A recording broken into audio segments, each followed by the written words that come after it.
পুরি তো অনেক খেয়েছেন, এইরকম পুরি কি কখনো খেয়েছেন? যদি না খেয়ে থাকেন, আজকের রেসিপিটি আপনার জন্য। ফ্রোজেন পদ্ধতি সহ রেসিপি দেখাবো, আর সাথে টিপস অ্যান্ড ট্রিক্স তো থাকছেই। তবে আর দেরি কেন, চলুন রেসিপিটি দেখে নেই। ডো তৈরির জন্য এখানে আমি 2 কাপ পরিমাণ ময়দা নিয়ে নিচ্ছি। এটা কিন্তু আটা না। 1 চা চামচের 3 ভাগের 1 ভাগ দিয়ে দিচ্ছি লবণ। 1 টেবিল চামচ দিয়ে দিচ্ছি চিনি। চিনিটা কেন দিচ্ছি সেটা পরে বলবো। এইবার দিয়ে দিচ্ছি 2 টেবিল চামচের মতন সয়াবিন তেল। এইবার সমস্ত উপকরণগুলো খুব ভালো করে মিলিয়ে নিচ্ছি। এইবার অল্প অল্প করে পানি দিব আর একটি নরম সফট ডো তৈরি করে নিব। আর পানিটা কিন্তু নর্মাল টেম্পারেচারের ব্যবহার করছি। এই যে দেখুন, সফট একটা ডো তৈরি করে নিয়েছি। ডো যদি পারফেক্ট না হয় তাহলে আপনার পুরি কিন্তু কখনোই মুচমুচে বা সফট হবে না। এবার শুনুন, এটাকে অ্যাটলিস্ট 10 থেকে 15 মিনিটের জন্য ঢাকনা দিয়ে ঢেকে রেস্টে রাখতে হবে, তাহলে কিন্তু ডো একদম পারফেক্ট। এটা রেস্টে থাক, চলুন আমরা পুরটা রেডি করে নেই।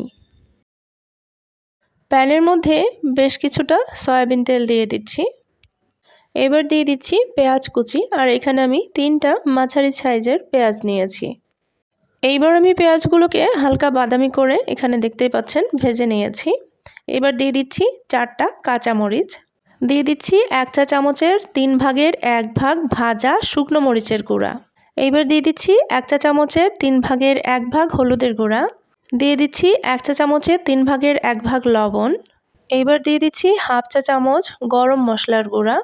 এইবার দিয়ে দিচ্ছি 1 চা চামচ আদা রসুন জিরা বাটা। সামান্য একটু পানি দিয়ে দিচ্ছি যেন মশলাটা পুড়ে না যায়। দিয়ে দিচ্ছি 2 টেবিল চামচের মতন টমেটো সস। আমি এখানে যেই উপকরণগুলো ব্যবহার করলাম, আপনারা যদি হুবহু সেই উপকরণগুলো এই পুরের মধ্যে ব্যবহার করেন তাহলে পুরের টেস্টটা অনেক বেশি ইয়ামি হবে। এইবার মশলাটাকে 3 থেকে 4 মিনিটের জন্য কষিয়ে নিতে হবে যেন এর থেকে কাঁচা গন্ধটা চলে যায়। এখানে আমার মশলাটা কষানো হয়ে গেছে। এবার আমি দিয়ে দিচ্ছি বাঁধাকপি কুচি, আর আমি এইখানে নিয়েছি একটি বাঁধাকপি 4 ভাগের 1 ভাগ অংশ। আর এই বাঁধাকপিটাকে ভালো করে এই যে দেখুন আমি ভেজে নিয়েছি। যতক্ষণ না পানিটা পুরোপুরি শুকিয়ে যাচ্ছে ততক্ষণ কিন্তু ভেজে নিতে হবে। আমার ভাজা হয়ে গেছে, এবার চুলা থেকে নামিয়ে ঠান্ডা করে নিব। আর এই যে দেখুন, আমাদের সেই ডোটা রেস্টে ছিল, ওগুলো করতে বাঁধাকপির যে পুরটা তৈরি করছিলাম ততক্ষণে কিন্তু এই ডোটা রেস্টে ছিল। আবারও একটু ডলে নিচ্ছি। ডোটা দেখুন কতটা সফট হয়ে গেছে। আবারও একটু ডলে নিচ্ছি। যে কোনো ডো তৈরি করার জন্য এভাবে 10-15 মিনিটের জন্য রেস্টে রাখলে ডোটা কিন্তু অনেক বেশি সফট হয় এবং মুচমুচে হয়। চলুন এবার নাস্তা তৈরি করে নিই। ডোটা থেকে এখানে আমি সমান করে 8 ভাগ করে নিয়েছি, আর তারই একটা ভাগ নিয়ে আমি এভাবে করে গোল করে নিচ্ছি। তারপরে হাত দিয়ে এভাবে করে আমি একটি বাটির মতন করে নিচ্ছি। দেখতে পাচ্ছেন যেভাবে আর কি, এভাবে করে বাটির মতন শেপ দিয়ে নিচ্ছি। তারপরে এর মধ্যে আমি যেই বাঁধাকপির পুরটা তৈরি করেছিলাম সেই পুরটা দিয়ে দিচ্ছি এখানে। এভাবে করে দিয়ে এটাকে স্টাক করে দিতে হবে, বন্ধ করে দিতে হবে মুখগুলো। এই যে দেখুন, এভাবে করে আমি সবগুলো তৈরি করে নিব। ডোয়ের মধ্যে চিনি কেন দিয়েছি সেটা কিন্তু এখনও বলিনি, সেটা আমি নাস্তাগুলো ভাজতে ভাজতে আপনাদেরকে বলবো যে কেন আমি চিনি দিয়েছি। এই যে দেখুন, সবগুলো আমি এভাবে করে আগে রেডি করে নিয়েছি। তারপরে আমি এভাবে হাত দিয়ে চেপে চেপে একটু পুরির আকার দিয়ে নিব। আপনারা চাইলে কিন্তু হালকা বেলুন দিয়েও বেলে নিতে পারেন, তবে আমি হাত দিয়েই এভাবে করে চেপে নিচ্ছি। সবগুলো এভাবে হাত দিয়ে চেপে নিতে হবে। তারপরে আপনি যদি এটাকে ফ্রোজেন করে রাখতে চান তাহলে এরকম চেপে চেপে একবারে রেডি করে রাখবেন পুরির মতন। যখন সবগুলো তৈরি করা হয়ে যাবে এভাবে করে তারপরে ছড়িয়ে ছড়িয়ে রাখবেন যেন একটার সাথে আর একটা লেগে না যায়। তারপরে কয়েক ঘন্টার জন্য 3-4 ঘন্টার জন্য ডিপ ফ্রিজে রাখবেন।